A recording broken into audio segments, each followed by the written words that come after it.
Aš tikiuosi, kad šito neįvyks, nes kiek aš stebiu viešuosius pareiškimus mūsų mero, iš jo pasisakymų aš supratau, kad jis vykdys bet kokį teismo sprendimą. Dėl to, remintis tokiais pasisakymais, tikiuosi, kad tai bus savivaldybės pozityviai pareiga suderinti mūsų prašymą ir leisti mums žygiuoti Gedimino prospektu. O kuo netiko Upės gatvė? Kuo jinai yra bloga?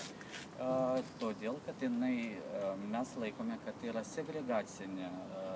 segregacinis maršrutas, todėl, kad mes nesutinkam su tuo, kad Upės gatve jinai turi tą pačią erdvę, kaip ir Gedimino prospektas. Galbūt mūsų advokatas galės papildyti.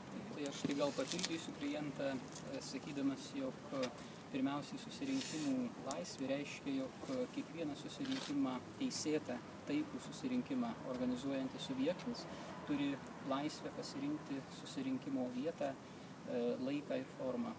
Taigi dėl vietos jis neprivalo niekam įrodinėti, kodėl jis renkasi tą vietą, motyvuoti ir dėrėtis. Nebent būtų teisėtų pagrindų pagal įstatymą ir sąlygų riboti tokias laisvės.